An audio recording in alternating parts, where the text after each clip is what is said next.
Krishna Padaya Krishna Prasthaya Bhutale Shmati Bhakti Gnana Swami Swami Namaste Saraswati Devi Gauravani Pacharini Vishesha Shunivadi Paschati Deshatarini. Very good. Oh boy. See, now nobody's legs are kinked anymore. They just sat for 2 hours doing japa. So, yeah. Now we could use some fan. Before it was a little too cool, but just low so they don't get chilled. Yeah. Yeah. Thank you. So, actually, we had planned to talk about the whole India thing this morning, but unfortunately Indira couldn't get off of work. There was some training or some function that she had to attend. So unfortunately she's not here to brief us on her engagement. Y'all can sit a little bit closer, you know. I don't bite until later on in the day.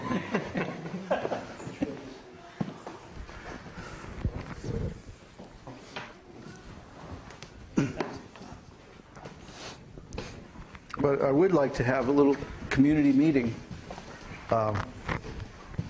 so that everybody kind of is, you know, up to speed on what's happening in case anyone doesn't know or if there's any confusion, which is quite possible because we've only been communicating on the internet. So, yeah, as you all know, we're going to India.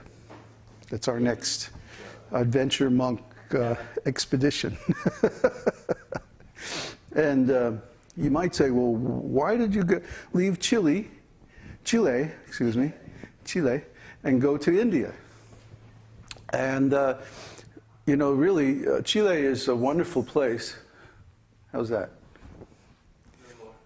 Chile is a wonderful place, and the environment is especially pristine and amazing. I mean, we were living at the edge of a town, which is like a major tourist destination.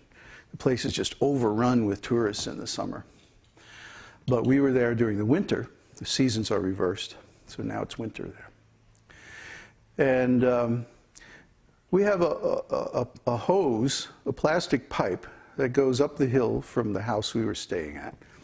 And there's just a little catchment basin, you know, a little plastic filter thingy in the creek up the hill, and that's where we get our water from. And this water was so good. I mean, it was so fresh, and it was just perfect. And there was no problem with, you know, disease or anything like that. The environment there is so nice, so pristine. The problem is the culture. The culture in Chile, how to say it nicely? They're Dullsville, man. You know, they're just not ready for devotional service to Krishna. So, I mean, we could stay there and we would probably do okay. You know, but we would always be isolated from the surrounding culture. The people around us would never really understand what we're trying to do. And, you know, like there's a small group of Tibetan monks there. And they've been there for 20 years or more. And they are like, you know, like there's a few people who get it and like hang out with the monks and do some of the meditations and stuff. But there's a lot more people who are just like, you know, monks, you know, that's weird. And there are a few devotees there, but most of them are like very, very low level and, you know, involved in politics and organizational stuff. And, you know, there just wasn't really any interest from the local people in what we have to offer, which is, you know, high, even by devotee standards. So after considering everything and the little amount of time that we have left, we felt that the best move was to go somewhere where there are nice devotees and where our culture and our activities would be understood or even welcomed by the surrounding community. And more than that, where there would be a lot of pious activities so that any earth changes or anything like that would have the minimum impact on the location that we're at. So after looking at everything, we decided, okay, South India. South India has more devotees per square inch than any other place on earth, actually practicing devotees. In North India, there are a lot of devotees too, but a lot of them are just external devotees, you know, on the religious platform. Whereas in South India, you know, you have a very strong tradition of chanting the holy name, especially Vishnu Sahasranam, and very many nice temples, you know. Still the Brahminical tradition is very strong, has not broke down so much like it has in North. And besides, astrologically, North India is going to get trashed. We just had a solar eclipse on 21st of July, and the path of totality began just off the coast of North India and went about 400 kilometers north of Mumbai, and then on up through Nepal and into China, and China already got trashed. They're having a pneumonic plague in central China, and there's been like a couple of bad earthquakes and typhoons, and you know, whew. Of course, China is such a big place that, you know, something's always happening. But still, there are almost as many people in India as China now. And they've remained relatively free from real serious problems up till now, but of course that's not going to last. There's still going to be a lot of problems, but most of them are going to be in North India. And as I like to say, there are places in South India where basically nothing has changed in hundreds or even thousands of years. And there were villages. Last time I was in South India, we went to places where there had never been a motor vehicle, ever.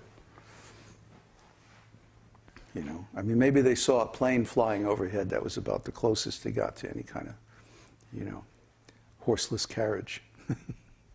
So we want to be, or at least have access to, places like that, where basically nothing ever happens.